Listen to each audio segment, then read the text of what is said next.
का बुलडोजर गरज रहा है। पेपर लीक मामले में आरोपी भूपेंद्र सारण के अवैध निर्माण पर बुलडोजर चलता नजर आ रहा है। रजनी विहार स्थित आवास के अवैध निर्माण को ढाया गया।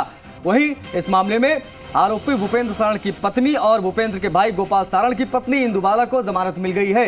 जेडीए की कार्रवाई के दौरान दोनों की पत्नियों और रिश्तेदार भी पहुंचे। मकान का पूरा सामान उनको दे दिया गया। आपको भी बता दें कि कल सूर्यास्त होने के बाद उसके कारण कार्रवाई को बीच में रोक दिया गया था, लेकिन सुबह हुई, बुलडोजर पहुंचा, एक बार फिर से हुई कार्रवाई। शिक्षक भर्ती पेपर लीक मामले के मास्टरमाइंड भूपेंद्र सारण और उनके भाई गोपाल सारण, जो कि पुलिस की गिरफ्त से बाहर है, लेकिन उनके बिल्डिंग बायलॉज के अनुसार बने मकान को पर आज जेडीए का बुलडोजर चल रहा है। जेडीए की ट्रिब्यूनल कोर्ट में जो भूपेंद्र सारण है, गोपाल सारण है, उनकी पत्नी ने इस आशियाने को बचाने के लिए याचिका लगाई थी। क्या आप स्टैंड अप इंडिया योजना के तहत 1 करोड़ का लोन लेकर अपना खुद का बिजनेस शुरू करना चाहते हैं? तो फ्रीडम ऐप को डाउनलोड करें और इसकी पूरी जानकारी अभी प्राप्त करें। लेकिन जेडीए का पक्ष जब मजबूती से रखा गया तो उसकी याचिका को खारिज करते हुए जेडीए को स्वतंत्र किया कि साइट प्लान के अनुसार निर्माण को रखते हुए और इस अवैध निर्माण को ध्वस्त कर दिया जाए। कल से जैसे ही आदेश आया, जेडीए का प्रवर्तन दस्ता लगातार इस 1.5 करोड़ के आशियाने पर अपना बुलडोजर चला रहा है। हालांकि आज सुबह भूपेंद्र सारण, गोपाल सारण की जो पत्नी है इंदुबाला और एलजी, वो जेल से छूटने के बाद अपने आशियाने पर पहुंची थी, जहां पर जेडीए का बुलडोजर चलने को तैयार था। जेडीए के अधिकारियों से उन्होंने अपना सामान ले जाने का आग्रह किया तो जेडीए ने उनका साथ देते हुए उनका सामान है, जो कीमती सामान है, वो ले जाने की अनुमति दी। साथ में इस पूरे सामान की लिस्टिंग भी की गई। आगे का जो आप हिस्सा देख रहे हैं वो आप जो पोकलैंड मशीन है उससे ध्वस्त किया जा रहा है, जो 15 फीट का निर्माण है, और जो पीछे का जो हिस्सा है वो 8 फीट जो सेटबैक पर बना हुआ है उसको ध्वस्त किया गया है।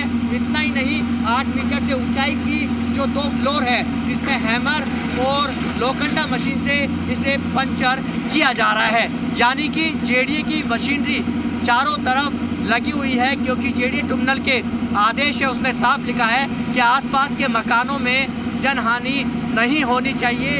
इसी को देखते हुए जेडीए अपनी कार्रवाई को अंजाम दे रहा है, क्योंकि ये कार्रवाई इसलिए ज़रूरी है, इसलिए जल्द की गई है क्योंकि प्रभावित पक्ष को यहाँ पर राहत नहीं मिले। जेडीए की ये जो मशीन चल रही है ये उस हिस्से को गिराया जा रहा है जो 8 मीटर से ऊंचा है, 2 मंजिला है। कल शाम 4 बजे से ये कार्रवाई बदस्तूर जारी है और एक मैसेज देने की कोशिश यहाँ पर की गई है। यदि आप बच्चों के भविष्य को कुचलेंगे तो आपके आवास को भी इसी तरीके से ध्वस्त है वो कर दिया जाएगा, नस्ते नाबूद है वो कर दिया जाएगा। और वही कार्रवाई जेडीए का प्रवर्तन दस्ता है वो यहाँ पर करता हुआ नजर आ रहा है।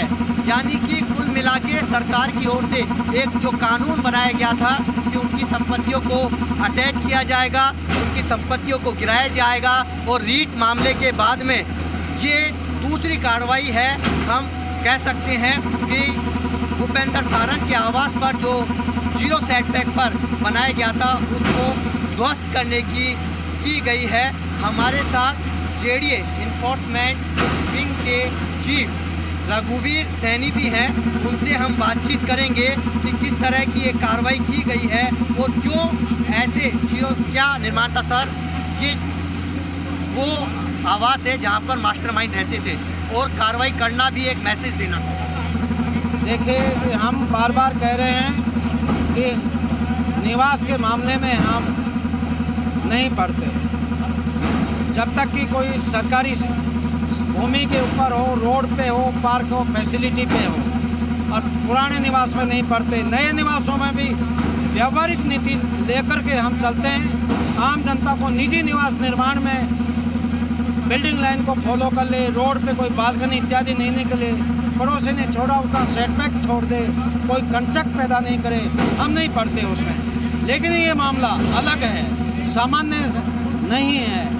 ये लाखों अपने बच्चों का जो भविष्य है, उनके सपनों के साथ में जिन्होंने गंभीरतम आपराधिक कृत्य किया है, उनको बख्शा नहीं जाना चाहिए। राज्य सरकार की भी जीरो टॉलरेंस की नीति है।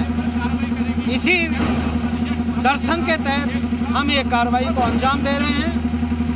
कल जो ही ऑनरेबल ट्रिब्यूनल जेडीए का आदेश आया था, हमारी तैयारियां पूर्ण थी। 25 मिनट के अंदर हमारी कार्रवाई प्रारंभ हो गई थी। आज प्रातः 6 बजे हमारी सभी टीमें, हम सब लोग पहुंच गए थे। अभियुक्त भूपेंद्र सारण और उनके भाई गोपाल सारण की पत्नियां श्रीमती एलची देवी और श्रीमती इंदुबाला अपने परिजनों के साथ, इन दोनों अभियुक्तों की कल जमानत हो गई थी। वो सुबह आ गए थे। हमने नियमानुसार उनके सामान सुपुर्द उनके किया। काफ़ी सामान वो ले गए, कुछ उन्होंने व्यक्ति उनका निर्माण उसमें रख दिया है। और प्रातः 7 बजे से, करीब 7 बजे से हमारी प्रवर्तन संबंधी कार्रवाई आगे पीछे रोड्स पे पॉकलेन मशीनों द्वारा, लोखंडा, हैमर मशीनों का प्रयोग करते हुए की जा रही है। क्योंकि जैसा आप देख रहे हैं कि दोनों तरफ चरपेटे से लगते हुए अन्य निवास बने हुए हैं, उनको रत्ती मात्र भी क्षति नहीं हो, हम पूरी एहतियात सतर्कता के साथ इस कार्रवाई को अंजाम दी है। एनफोर्समेंट विंग के चीफ रघुवीर सैनी, जिन्होंने कहा कल जैसे ही ट्रिब्यूनल कोर्ट का आदेश आया, हमने कार्रवाई शुरू कर दी और इस तरह के बच्चों के साथ उनके भविष्य के साथ यदि कोई करेगा, खिलवाड़ करेगा, तो उनके अवैध निर्माण को इसी तरीके से ढहाया जाएगा।